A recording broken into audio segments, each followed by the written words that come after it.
Hey there, Drew here, and welcome back to the Drew Saur coaching channel. If this is your first time here, thanks for joining us. This channel is for those of us who want to have stellar careers with a little less stress and, if we can, a bit more fun. My job is to bring you ideas that'll help you look at your career in a new way. I promise that if you try them out, you'll start to see the professional world differently, and more importantly, they'll start to see you differently. This video is part of my series on relationship and team building. Because to be honest, doing it all by ourselves is really hard, and we can all use some help. So the question here is, can I gather and organize the right resources to achieve what it is I'm trying to achieve? Now, in the grand scheme, resources can be a number of different things. It can be things like capital, i.e. money. It can be knowledge. But in the corporate context, most of the time we're trying to do things with teams. And building and managing teams is a really important concept. So what I want to go over today is a tool you can use to figure out how to best engage with your team. And it's called the skill-will matrix. Very simple concept that I'll kind of explain in a moment, but what it's for is understanding what style, what engagement method should you use to best motivate your staff for them to be successful. And as you can imagine, it's a 2x2 matrix, high-low, skill versus will. Now they're kind of self-explanatory, but just to make sure we're all on the same page, skill is technical ability. Can you do the thing that you are trying to do?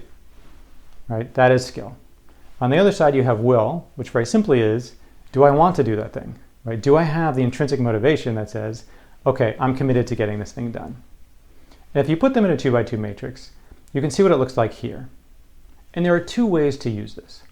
So one is, everybody's at different places based on different tasks. And so you want to say, what is the best way to engage with them depending on where they are?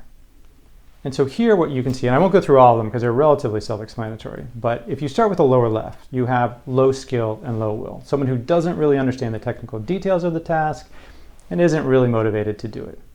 And so the style you want to use is much more directive, right? You want to say, okay, here's A, B, C, D. This is the order of tasks. Chunk it up into very small pieces.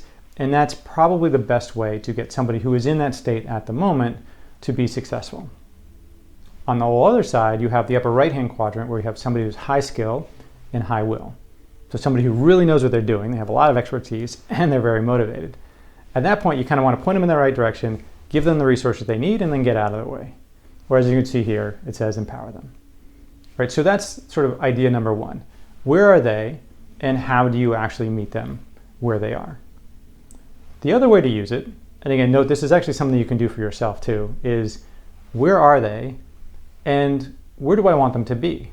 Right? Most of us want to be in that upper right-hand quadrant. We want to be highly skilled at what we're doing and want to be very motivated. Right? That's where we want to be. So if that's where I want to be, chances are that's where other people want to be. That's where my team wants to be. So what if they're not there?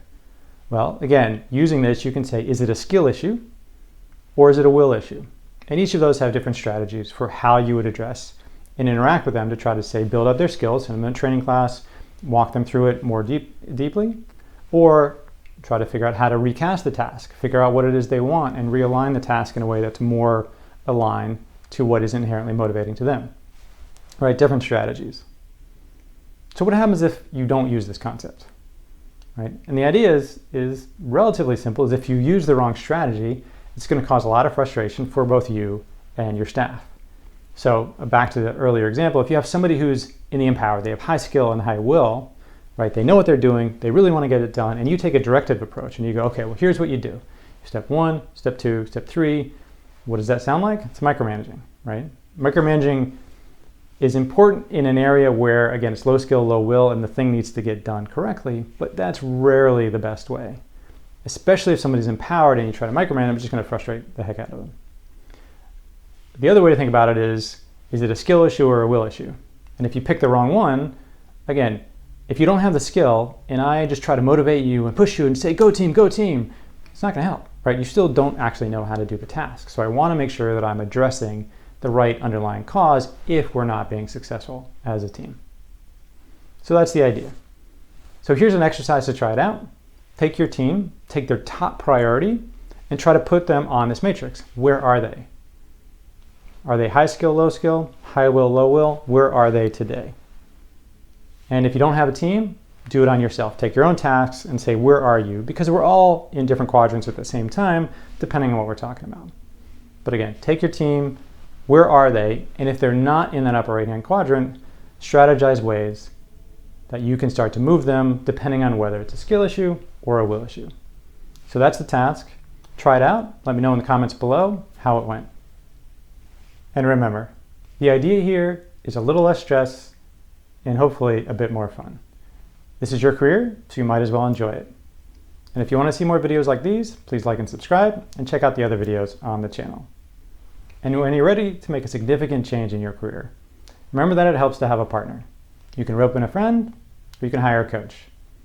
And if you're interested in working with me, you can go to drewsaur.com and sign up for some time for us to chat to see if coaching is right for you. I'll see you next time.